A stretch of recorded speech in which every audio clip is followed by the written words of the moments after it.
Assalamualaikum dan selamat sejahtera. Bersempena dengan program sulam yang dijalankan, kami telah memilih Akta dan Undang-Undang Dadah di Malaysia sebagai tajuk bagi tugasan ini. Dan terlebih dahulu, saya memperkenalkan diri saya, Nur Syazwana Syairah binti Bakir, dan kami dari kumpulan HPD 2363 UiTM Puncak Alam. Berdasarkan daripada Akta Dadah Berbahaya 1952, iaitu pengedaran dadah, ia dapat diklasifikasikan termasuklah seperti menghilang, mengimport, mengeksport, menyembunyi, menyimpan, membeli atau menjual, memberi atau menerima, menyetor, mengendalikan, mengangkut, membawa maupun menghantar, mengirim, mendapatkan, membekal atau juga mengedar, dan oleh yang demikian seseorang itu adalah dianggap mengedar mana-mana dadah berbahaya. Manakala seseorang itu adalah dianggap melakukan kesalahan di bawah Seksyen 6B Akta Dadah Berbahaya 1992 sekiranya dia didapati menanam atau mengusahakan pokok ganja walaupun sepohon dan boleh dihukum penjara seumur hidup dan disebat tidak kurang daripada 6 sebatan. Seterusnya, Akta Dadah Berbahaya 1952 Pindaan 2002 Akta 1167 telah diluluskan dan diwartakan pada 8 Ogos 2002. Dengan berkuat kuasanya akta ini mulai 11 November 2002, penagih dadah yang menagih semula selepas 2 kali menjalani perawatan dan pemulihan sama ada di pusat serati atau pengawasan di dalam komuniti akan dikenakan hukuman penjara dari 5 sehingga 7 tahun. Dan sebatan tidak melebihi daripada 3 sebatan. Sekiranya mereka didapati menagih sekali lagi bagi kali keempat, mereka akan dihukum penjara 7 sehingga 13 tahun dan akan dikenakan sebanyak 3 hingga 6 sebatan. Assalamualaikum, saya Asha Johari dan saya akan teruskan dengan jenis kesalahan dan hukuman di bawah Akta Dadah Berbahaya 1952. Pertama, Seksyen 10 menjelaskan kesalahan memiliki alat-alat menghisap dadah. Oleh itu, sekiranya individu didapati memiliki alat-alat menghisap dadah seperti bong atau jarum suntikan, individu tersebut akan dijatuhkan hukuman penjara tidak lebih 5 tahun dan didenda tidak lebih RM20,000. Seterusnya, Seksyen 12-2 menjelaskan 3 jenis kesalahan. Yang pertama, kesalahan memiliki kurang 2 gram heroin atau morfin. Kedua, memiliki lain-lain dadah kurang daripada Seksyen 39-A-1. Dan ketiga, kesalahan penjawat awam yang bertugas di tempat tahanan seperti lokap polis, penjara atau pusat pemulihan dan memiliki dadah di tempat tersebut. Sekiranya individu didapati melakukan salah satu daripada 3 kesalahan yang dinyatakan tadi, individu tersebut akan dijatuhkan hukuman penjara tidak lebih 5 tahun, didenda tidak lebih RM20,000 dan dirotan tidak lebih 3 sebatan. Di samping itu, Seksyen 15-A menjelaskan kesalahan memasukkan dadah ke dalam badan.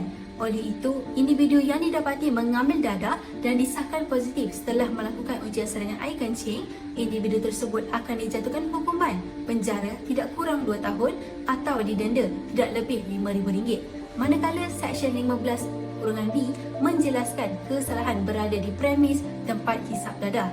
Oleh itu, mana-mana individu yang berada di tempat hisap dadah walaupun tidak mengambil dadah, individu tersebut juga akan digunakan hukuman penjara tidak kurang 2 tahun atau didenda tidak lebih RM5,000.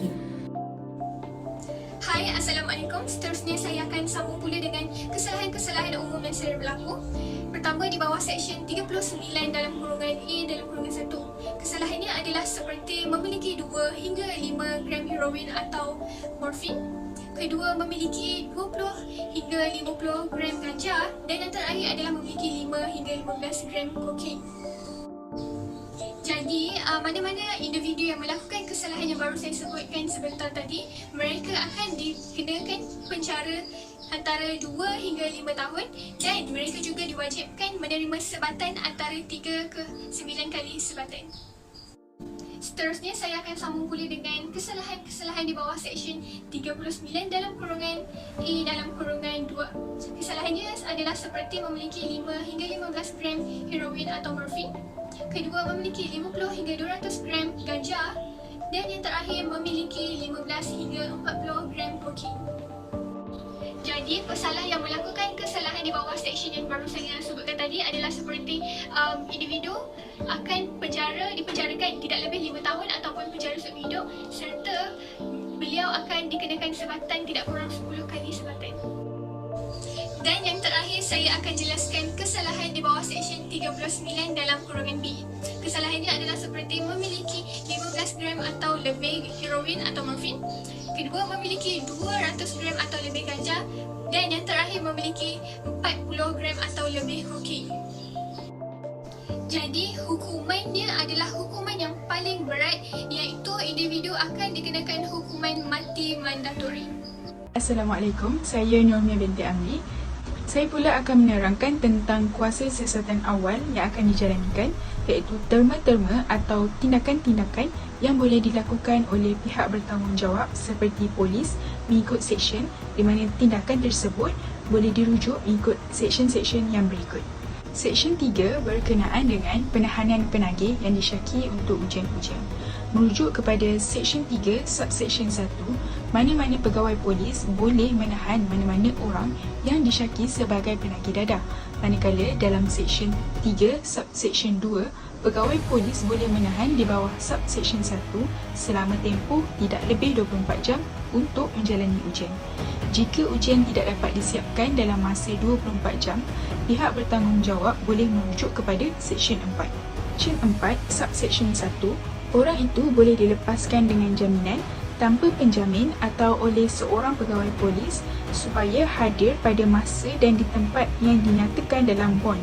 Dan merujuk kepada Seksyen 4 Subseksyen 2, orang itu boleh dibawa di hadapan magistrat di mana magistrat berkuat kuasa untuk menahan seseorang itu selama 14 hari untuk menjalani ujian. Merujuk kepada Seksyen 5 pula adalah berkaitan dengan kewajipan yang dikenakan oleh penagih dadah yang disyaki untuk menjalani prosedur-prosedur ujian. Dalam Seksyen 5 Subseksyen 1, bagi maksud Seksyen 3 atau 4, orang itu dikehendaki hadir menjalani pemeriksaan oleh pegawai perubatan kerajaan. Manakala dalam Seksyen 5 Subseksyen 2, jika orang itu tidak mematuhi kehendak seperti di dalam Seksyen 5 Subseksyen 1, boleh dihukum penjara sekurang-kurangnya 3 bulan. Jadi hari ini saya akan membuat pembentangan mengenai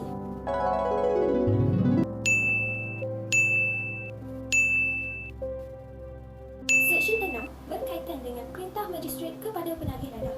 Penagih dadah perlu menjalani ujian di bawah Seksyen 3 dan 4 dan pegawai perlu membawa penagih dadah ke hadapan magistrat. Magistrat juga boleh memerintahkan penagih dadah menjalani rawatan dan pemulihan di pusat pemulihan dan tinggal di pusat pemulihan selama 2 tahun dan perlu menjalani tempoh jagaan lanjutan setelah tamat tempoh 2 tahun di pusat pemulihan. Magistrat juga boleh memerintahkan penagih dadah diletakkan di bawah pengawasan pegawai pemulihan selama 2 tahun dan tidak melebihi 3 tahun. Di bawah Seksyen 7 menjelaskan sekiranya penagih dadah melanggar bond di bawah Seksyen 6/1/6. Pegawai boleh menghadapkan penagih dadah ke hadapan magistrat sekiranya penagih dadah melanggar terma bond di bawah kurungan B Subseksyen 1 Seksyen 6. Di bawah Seksyen 7 ini, magistrat boleh memerintahkan penagih dadah untuk tinggal di pusat pemulihan selama tempoh 2. Seksyen 19 berkaitan dengan jagaan sah penagih dadah di sisi undang-undang. Jagaan sah di sisi undang-undang termasuklah apabila ditahan dan dalam jagaan pegawai di bawah akta ini. Kedua, semasa sedang menjalani tempoh pemulihan atau lanjutan, atau semasa sedang dari mana-mana tempat atau sedang menjalani aktiviti di pusat pemulihan. Sekiranya mana-mana orang lepas lari dari jagaan sah di sisi undang-undang dikira melakukan kesalahan, sabit kesalahan akan dikenakan denda atau penjara tidak melebihi 3 tahun atau kedua-duanya sekali. Assalamualaikum warahmatullahi wabarakatuh. Hai, saya Ani Zulaikha binti Amran, pelajar BA 235 Pentadbiran Kesihatan semester 4 dan saya juga mengambil kursus HPD 236 Pencegahan Dadah. Saya akan menerangkan lagi sedikit sebanyak berkaitan dengan kuasa siasatan di bawah Seksyen 3. Kuasa siasatan yang seterusnya adalah di bawah Seksyen 3, iaitu di mana seorang pegawai polis itu dia berhak untuk menangkap seseorang tanpa ada sebarang waran dan menahan yang bertujuan dengan penyiasatan di bawah Subseksyen kurungan 1 Seksyen 6.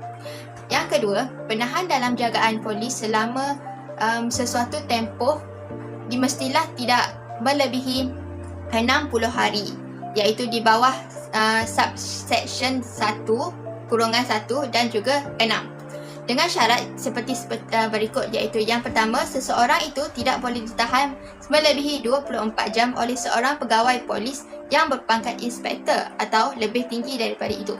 Yang kedua, tidak boleh ditahan selama 48 jam kecuali dengan kebenaran seorang pegawai polis yang berpangkat di ASP ataupun yang lebih tinggi daripada itu. Yang ketiga, dia tidak boleh ditahan selama 14 hari kecuali dengan kebenaran daripada seorang pegawai polis yang berpangkat DSP ataupun yang lebih tinggi daripada itu. Dan dia juga telah melaporkan hal ini kepada Ketua Polis Negara dan juga kepada Menteri. Akhir sekali, di bawah Seksyen 3 ini, kuasa siasatan tertakluk dengan laporan polis serta penyiasatan itu hendaklah dikemukakan kepada seorang pegawai yang berada di jabatan yang telah dilantik di bawah subseksyen 1 dan juga seksyen 5, dan juga kepada perkara ini perlulah diserahkan kepada Menteri. Assalamualaikum, nama saya Nur Syamimah Atra binti Rosti, nombor pelajar 2019219144. Saya akan menerangkan kuasa siasatan yang terakhir iaitu Seksyen 4 bagi pemeriksaan orang-orang yang mengetahui fakta dan keadaan kes. Yang pertama, seorang pegawai polis boleh memeriksa secara lisan mana-mana orang yang mengetahui fakta kes. Yang kedua, orang yang terikat supaya menjawab soalan berhubung dengan kes. Yang ketiga, orang itu adalah terikat di sisi undang-undang supaya menyatakan yang sebenarnya. Yang keempat, pegawai polis yang memeriksa seseorang itu di bawah subseksyen -1 hendaklah terlebih dahulu memberitahu orang itu tentang peruntukan subseksyen -2 dan -3. Penyiasatan yang dibuat di bawah subseksyen -1 hendaklah mempunyai tarikh, masa dan ditandatangani orang tersebut.